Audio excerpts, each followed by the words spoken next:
আসসালামু আলাইকুম রহমতুল্লাহি ওয়া বারাকাতুহু। আলহামদুলিল্লাহ ওয়াসসালাতু ওয়াসসালামু আলা রাসূলিল্লাহ ওয়া বা'দ।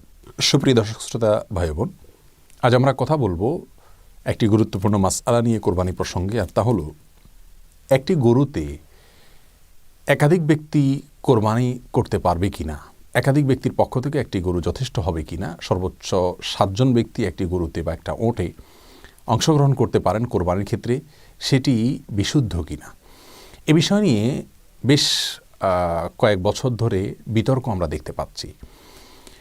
এই মাসালার উত্তর হলো যে আইম্মায়ে আরবা তথা ইমাম আজম আবু হানিফা, ইমাম মালিক, ইমাম শাফিঈ, ইমাম আহমদ ইবনে হাম্বল রাহিমাহুমুল্লাহ সহ প্রায় জমহুর তথা সংখ্যাগরিষ্ঠ তথা বেশিরভাগ উলামায়ে কেরামের মতেই একটি গরু, একটা ওটে, একটা গাভীতে 7 জন ব্যক্তি সর্বোচ্চ অংশগ্রহণ করতে পারবেন কোরবানির ক্ষেত্রে।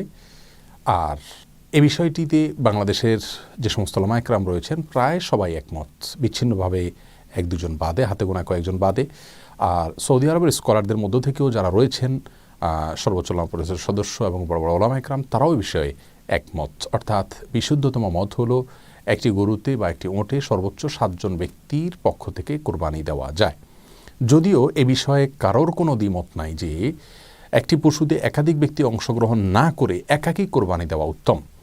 আমরা যদি বলি গরুতে একটা ভাগ বা একটা অংশ কোরবানি দেওয়ার চাইতে একটি স্বতন্ত্র ছাগল কোরবানি দেওয়া উত্তম, তাহলে এ বিষয়ে কোনো প্রকার মত পার্থক্য নেই যে একটি স্বতন্ত্র পশু কোরবানি দেওয়া উত্তম, কারণ তিনি ভেজালের ঊর্ধ্বে উঠে গেলেন এবং সেখানে কোনো প্রকার শরিক রাখলেন না। শরিক রাখলে তাদের নিয়ত এবং তাদের উপার্জন হালাল হারাম হওয়া, সেটা হালাল হারাম হলে আবার সবার কোরবানি হবে কি হবে না সেটাই মত পার্থক্য আছে। এই সমস্ত জটিলতা থেকে তিনি ঊর্ধ্বে উঠে গেলেন। সেজন্য একটি স্বতন্ত্র পশু জবাই করতে পারলে, কোরবানি করতে পারলে সেটি সবচাইতে উত্তম। এ ব্যাপারে কারো দ্বিমত নাই।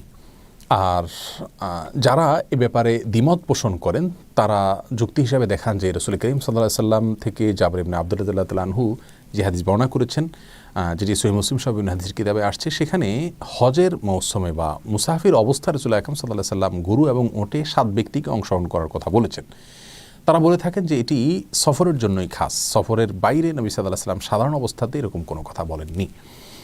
তো এর উত্তরে জমহুর উলামায়ে কেরামের বক্তব্য হলো যে রাসূল করিম সাল্লাল্লাহু আলাইহি সাল্লাম কোনো বিধান যখন দেন, সেটি সফরে হোক আর হাদরে হোক, অর্থাৎ নিজের বাড়িতে হোক, তাহলে সেক্ষেত্রে সেটি ব্যাপকভাবে প্রযোজ্য হয় যদি তিনি নির্ধারণ করে না দেন যেটা সফরের জন্য শুধু খাস। বিধায় মাওরিদ খাস হলেও হুকুম আম হবে, অর্থাৎ বিধানটা কোথায় নাজিল হয়েছে সেটি মুখ্য নয়, তার বিধানটা ব্যাপকভাবে সব জায়গার জন্য প্রযোজ্য হবে। যদি নবী সাল্লাল্লাহু আলাইহি সাল্লাম এক গরু এক ওটে 7 জন ব্যক্তির অংশগ্রহণের কথাটি হজের সময় বলেছেন, কিন্তু তিনি যেহেতু হজের সময়ই এটা শুধুমাত্র বলবৎ থাকবে, এর জন্যই প্রযোজ্য হবে এমন কোনো কথা ফিক্স করে দেননি, সেজন্য এটা সর্বাবস্থার জন্য প্রযোজ্য হবে, সেটাই অধিক বিশুদ্ধতম মত। তাছাড়া যে বিষয়ে মোটামুটি উলামায়ে কেরাম এবং ইমামগণ তেমন কোনো মত পার্থক্য নেই, সে বিষয়ে কোনো আলেমের ভিন্ন বা বিচ্ছিন্ন কোনো গবেষণা থাকতেই পারে, কিন্তু সাধারণ মানুষকে এই মত বলা অনেকটা বিভ্রান্তির কারণ হতে পারে। সেজন্য আমরা মনে করি যে সংখ্যাগরিষ্ঠ উলামাদের মত, সেটাকে আমাদের অবলম্বন করা উচিত, সেটাই অধিক বিশুদ্ধ, সেটাই অধিক দলিল সমৃদ্ধ। অর্থাৎ একটি গরুতে একটি ওটে সর্বোচ্চ 7 জন ব্যক্তি অংশগ্রহণ করতে পারবেন। আল্লাহ তাআলা আমাদের সকলকে সুন্নাহসম্মত উপায়ে প্রত্যেকটি ইবাদত করার তৌফিক দান করুন। আসসালামু আলাইকুম ওয়া রাহমাতুল্লাহি ওয়া বারাকাতুহু।